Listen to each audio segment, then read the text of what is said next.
We're used to seeing pictures of commodity traders frantically waving their hands in the trading pits at the commodity exchanges. Trading changed dramatically in 2007 when the Chicago Mercantile Exchange and the Chicago Board of Trade merged to form the CME Group, the world's largest and most diverse trading exchange. There are still guys in colorful jackets doing business the old-fashioned way, but computerized transactions are the dominant method of trading now. Market to Market's David Miller reports there are advantages and disadvantages to this change. Shouts can still be heard on the floor of the Chicago Board of Trade at 141 West Jackson, but nothing in comparison to the cacophony of the past. Most of the open outcry trading has left the futures ring and now takes place in the options pit. The rest of the action at the world's oldest futures exchange has been reduced to a little more than a mouse click. It used to be an advantage when we had all the open outcry transparency held down here where we could see the information and we had the knowledge. But now sometimes things happen and there's much more information floating around electronically where we're the fly on the windscreen per se. You know, we're the last guy to know. March 434.21 by 2 put spread. Scott Shellady has been a commodities trader for more than 25 years.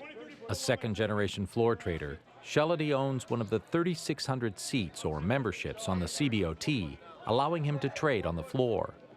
Memberships come with various trading rights on the exchange, but only 1,400 are considered to be full seats. The price of a seat hit an all-time high of $3.2 million in 2006, but prices have declined 92% over the past 8 years to $265,000. And Shellady says the reasons for owning a seat have changed dramatically. Maybe for actually trading costs at the exchange level, it's an advantage. We trade at a cheaper price as far as the tax that we pay the exchange. But other than that, where it used to be something as an advantage for information, it's not anymore. These days, Shellady does nearly all of his business electronically, which allows him to trade more than just agricultural commodities. However, he does note the advantages and disadvantages of both spending time in a desk chair and shouting in the trading pits. Because the customers want both things. They want trade certainty. Am I filled? Am I filled? Am I done? Am I done? Have I done the actual, has my broker executed what I want him to do? And I want to know yesterday. But at the same time, they want to know what everybody else is doing. So if I do that in the open outcry market, I can tell them what everybody else is doing, or I can tell them upstairs electronically, yes, you're done. You're filled. I've done what you wanted me to do. Well, who else is doing what I want to do? I don't know. I just put it into a machine. So for speed, you lose. Speed is less transparent. Slower is more transparent. So we can all see what everybody's doing a little slower and disseminate that information, or we can do it really fast upstairs and nobody knows what anybody's doing. The first electronic trades were made in 1992 on the CME Globex trading platform. Use of the program was limited by computing power and bandwidth. Today, those hurdles have largely been overcome, making it possible to buy and sell anywhere a data connection is available. According to the CME Group, more than 90% of agricultural futures and nearly 55% of agricultural options transactions are no longer executed in the commodity pits. The trend can be seen across the entire exchange as the number of people in the grain and livestock rings diminishes. But as the number of people trading on the floor has declined, the number of opportunities to make trades has increased. In April of last year, the 165-year-old exchange combined the traditional 4 hours of open outcry with 17 hours of simultaneous electronic trading. The new hours allowed the CBOT and CME to reach a volume of more than 265 million futures and options contracts in 2013. This is down 8% from the heavily drought-influenced record trading year of 2012. I can remember after the close of the grains, and any given day you could go downstairs to the bar or up to your office and sit around and talking about corn, soybeans, and wheat for a couple hours, just soaking up knowledge and comparing notes. You can't really do that anymore. I think that that's been the big loss And I'm sorry to see that part of it go. On the one side, I can get quicker and better and cleaner executions for myself and my customers, but on the other side, I've lost access to a lot of knowledge that's very, very hard to replace.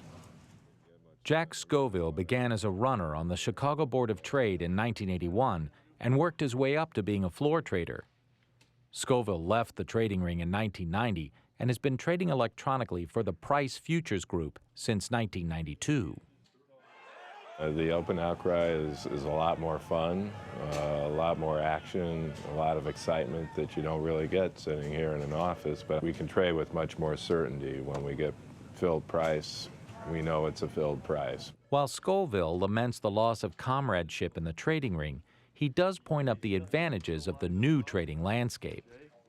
I can remember 30 years ago when I was having to call Brazil for the company I was working at the time, and it could take me a half hour to get a phone line, and then I'd have to try and keep it open all day long. Now I can just call the guys up from wherever I am around the world. I can tell you that I've spent time riding in the back seats of pickup trucks in Central America, passing orders from Brazil to Chicago for my clients. The CME Globex electronic trading platform also allows for some traders to make a large number of trades in millionths of a second.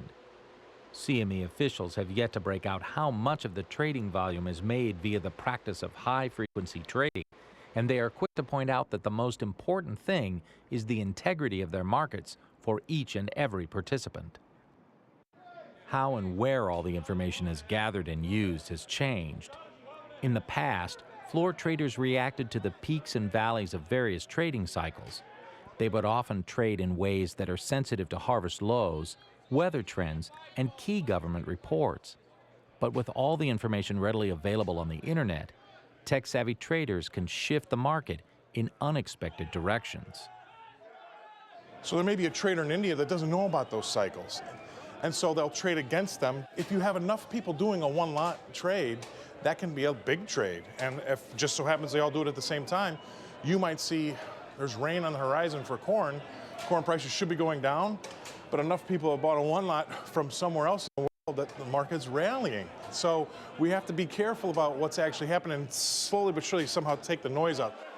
And as more and more commodities on the CME group are traded electronically, Shellady believes it's important to balance knowledge and experience against the pressure of changing times. You could shoot a cannon through here and not hit anybody. So yeah, it's nowhere near what it used to be. And ultimately, that's not the exchange to decide or the traders to decide. The customer will decide when and if he or she wants to do the business 100% electronically. But right now, there's enough customers that do call people and we execute in the pit. So as long as that's the same, it'll still stay open. For Market to Market, I'm David Miller.